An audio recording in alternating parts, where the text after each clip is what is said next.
안녕하세요. 저는 온유학원에서 와보고 학생들을 가르치고 있는 강사 피승원입니다. 제가 와보고등학교 학생들 어떻게 해야 앞으로 와보고에서 좀 살아남고 좋은 성과까지 이어갈 수 있는지에 대해서 일목요연하게 설명드리고자 이 영상을 찍습니다. 제가 화면을 보면서 차근차근 설명드리겠습니다. 우선 제목은 이제 본질도 학습해야 되고 외연 그리고 실속까지 다 차려야 된다라는 말이었는데, 와보고 학생들 가는 학생들 중에 지금 모의고사 성적 좋고 전반적으로 본인이 좀 영어를 잘한다라고 생각하는 학생들도 자기 생각처럼 등급이 잘 나오지 않는 학생들이 더러 많습니다. 그래서 이제 어떤 식으로 공부를 해야 하는지를 말씀드릴 건데요. 우선 저는 와보고등학교에서 이제 와보고등학교 학생들 가르치면서 2011년부터 쭉 1등급을 최다 인원 배출하고 있고요. 그리고 2022년부터는 와보고등학교 학생들이 가장 많은 수업을 듣고 있다라고 자기소개를 드릴 수 있을 것 같고요. 그리고 와보고등학교의 어떤 영어 트렌드, 이게 이제 또 아무리 공립학교라도 자공고라는 특징이 있다 보니까 그 학교만의 좀 특징이 있어요. 그 부분들을 잘 설명드리고, 그래서 우리가 무엇을 준비해야 하며, 그래서 제가 이제 제안할 수 있는 어떤 수업 내용은 이렇다라는 커리큘럼 설명을 드릴 수 있도록 하겠습니다. 우선 시작하기에 앞서서 가장 중요한 것은 올해 이제 등급제가 바뀐다라는 건데, 고등영어와 중등영어의 차이를 보자면 사실 그렇게 크게 많이 바뀐다라고 말씀드릴 수는 없습니다. 기존의 와부고등학교에서 한 90점 내외였던 학생들이 1등급이라면 이번에 이제 85점 내외인 학생들이 1등급이 될 것이다라는 정도가 변한 것이고요. 다만 중등영어는 이제 40% 안에 들면 보통 A를 받기 때문에 그 비율이 본인이 이제 원래 A였다 그래서 고등학교 가서 1등급 받을 수 있겠다라는 생각을 좀 함부로 하면 안 된다라는 말씀을 우선 드리고 싶습니다. 그 이유는 우선 문법 내용 출제 자체에 있어서 이제 굉장히 핵심적인 문법을 딱 집어주는 중학교와 달리 고등학교는 그런 것들이 없습니다. 그냥 랜덤으로 막 나온다라고 생각하면 되겠고, 또 더 무서운 것은 앞 뒤에서 이제 자료 화면으로 설명드리겠지만 외부 지문을 가져와서 거기서 문법을 내버리니까 학생들이 뭐 대비할 수 없는 그런 문제들이 좀 있어요. 그래서 미리미리 잘 쌓아두고 그때그때 꺼내 먹어야 하는 그런 훈련이 반드시 필요하겠습니다. 그리고 어휘 난도도 중학교 뭐 기간 차이는 1년도 채 나지 않지만 갑자기 어휘의 난이도가 많이 달라지는 것을 경험할 수 있을 것이고요. 그리고 시험 외 지문의 출제 때문에 기본 실력이 없는 학생들은 좀 힘들어할 수 있습니다. 그리고 가장 중요한 부분은 이제 고등학교에서는 능동적으로 본인이 정말 하고 싶어서 진실된 성실함이 있는 학생이 1등급이 나올 수 있지만, 중학교 때는 사실 지금까지 수동적으로 혹은 타인의 강요에 의해서 공부를 했어도 충분히 A를 맞을 수 있었다라는 점이 가장 큰 다른 점이다라고 우선 설명드릴 수 있을 것 같고요. 다음번에 이제 와보고 내신 특징 탑 4를 좀 뽑아봤습니다. 첫 번째는 단언컨대 타 공립학교와는 수준이 다른 난도와 범위입니다.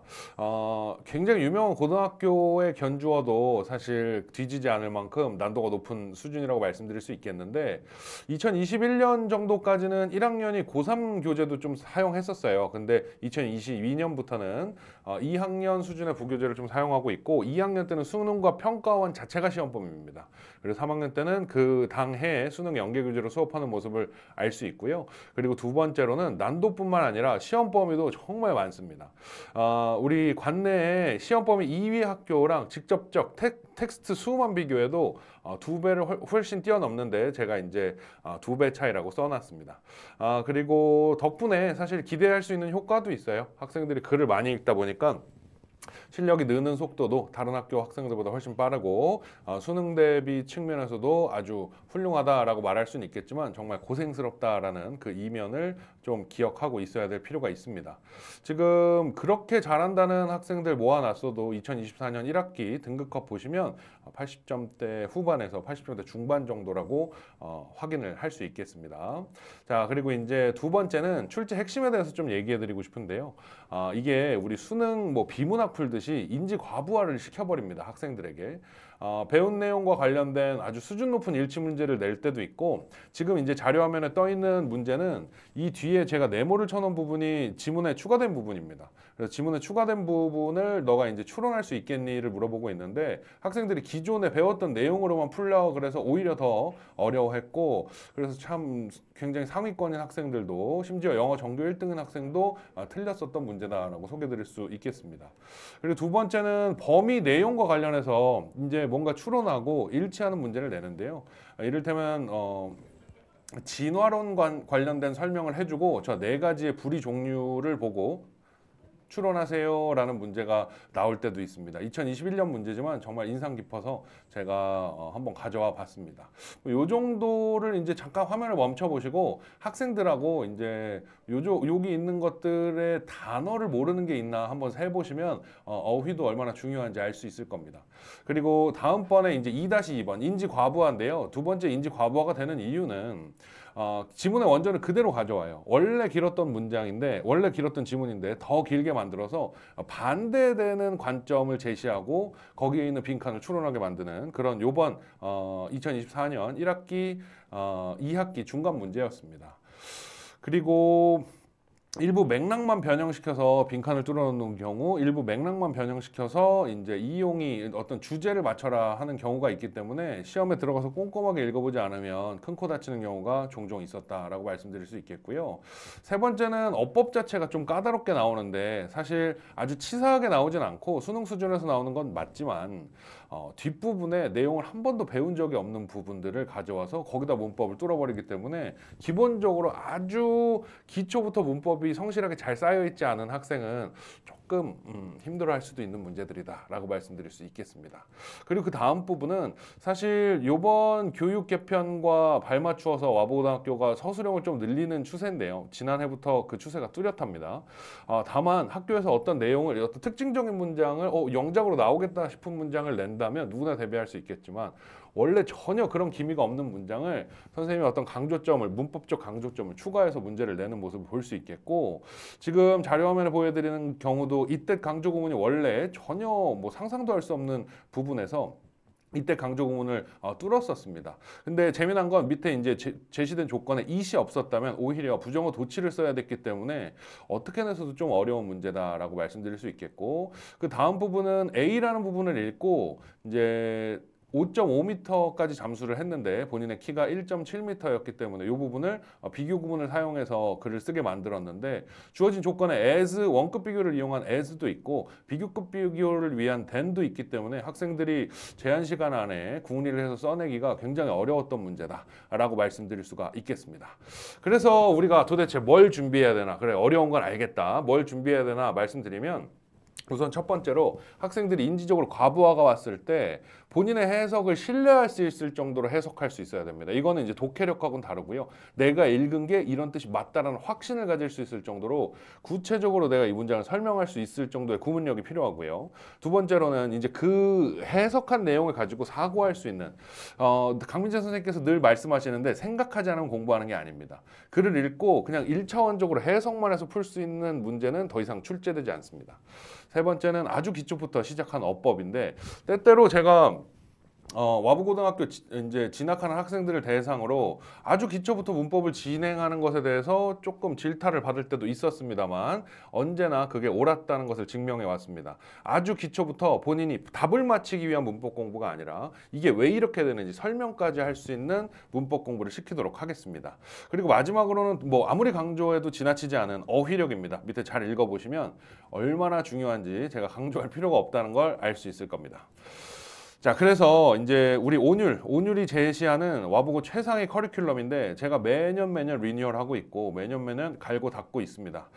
우선은 아까 말씀드렸던 것처럼 본인이 문장에 대해서 확실하게 설명할 수 있을 정도로 읽고 이해할 수 있으려면 첫 번째로 구문, 특히 고등학교 때 어려워지는 이를테면 후치수식이라든지 명사절 혹은 형용사절 이런 부분들을 잘 정리할 수 있는 필수 구문을 우선 제 자체 교재로 수업할 거고요. 그리고 독해 같은 경우도 외연인데요. 사실 와부고등학교에서 고3 모의고사 쉽사리 1등급을 받는 학생도 내신 1등급을 받지 못하는 이유가 분명히 있긴 하지만, 그렇다고 모의고사를 등한시할 수 없습니다. 글의 내용을 전반적으로 논리를 이해하는 카운터 로직 훈련을 시킬 거고요. 문법은 A반, B반이 나뉠 수도 있고 학생들의 수준에 따라서 같아질 수도 있지만 문법은 아주 기초부터 대신 어려운 부분까지 제가 복습 테스트를 보면서 일일이 꼼꼼히 지도하는 식으로 진행할 수 있도록 하겠습니다. 그리고 와부고등학교 이제 진학하는 학생을 대상으로 특강을 진행하는 부분이 있는데 우리가 와부고등학교 그동안 한 4개년 정도 중에서 정말 좋은 문제, 대부분 3개년 안에 들어가 있겠지만 지난 4, 5개년에서도 굉장히 좋았던 문제들은 학생들이 풀어보면서 학교 가서 이질감 느끼지 않고 본인이 어떤 영어 공부를 해야 되는지 알려줄 수 있도록 와부 기출 분석을 특강 시간에 진행하도록 하겠습니다. 그리고 무엇보다 잘 가르치기만 해서는 안 된다라는 어떤 교훈을 항상 깨닫고 있는데요. 그래서 어떤 식으로 학습 관리를 하느냐 말씀드리자면 첫 번째로는 언어 학습의 관리는 언어 학습은 그냥 무조건 단어입니다. A반은 동의어나 반의어, 상황이 같은 상황에서 쓰이는 단어들까지 좀 묶어서 외울 것이기 때문에 하루에 160개라고 생각하시면 되겠고요. 학원 한 번 올 때마다가 아니라 그 양 자체가 하루에 160개. 그리고 B반 같은 경우는 고등단어에 아무래도 익숙하지 않은 학생들이 있을 수 있기 때문에 매일 단어 80개인데 저 단어도 쉬운 단어들이 아니라서 분명히 굉장히 힘든 본인과의 싸움이 되지 않을까. 왜냐하면 저희가 안 되면 될 때까지 물고 늘어질 거고요. 단어는 절대 학생들하고 학부모님하고 타협하지 않겠다를 이 자리를 빌어서 약속드리겠습니다.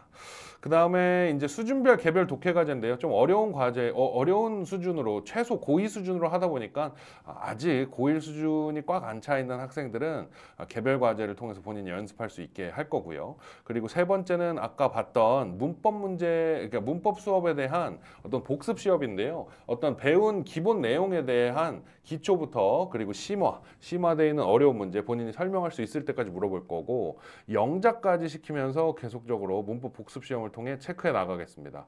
그리고 주 1회 정도는 풀세트로 모의고사를 볼 예정이고 관련한 이제 우리가 모든 학습 관리에 대한 점수는 스쿨링이라는 어플을 통해서 어머님들하고 이제 초단위로 저희가 소통할 수 있도록 하겠습니다. 제가 이제 와보고 학생들한테 항상 하는 말인데 특히 와보고등학교를 진학할까 말까라고 생각하는 학생들한테 늘 하는 말인데요. 이제 너가 하는 일을 사랑하거나 혹은 사랑하는 일을 하거라라고 얘기합니다. 견딜 수 없을 것 같으면 조금 쉬운 학교를 가는 것도 괜찮습니다. 다만 이왕 선택했다면 내가 더 이상 피할 수는 운명이니 최선을 다해서 뱁새가 황새에 따라가다가 가랑이가 찢어진다는데 가랑이가 찢어져도 피를 철철 흘리면서 따라가는 사람이 성취를 쟁취한다 라고 말씀드릴 수 있겠습니다. 학습 관련 문의는 아래 카카오톡 아이디로 언제든지 연락 주시면 제가 상세하게 설명드릴 수 있는 기회를 가지도록 하겠습니다. 감사합니다.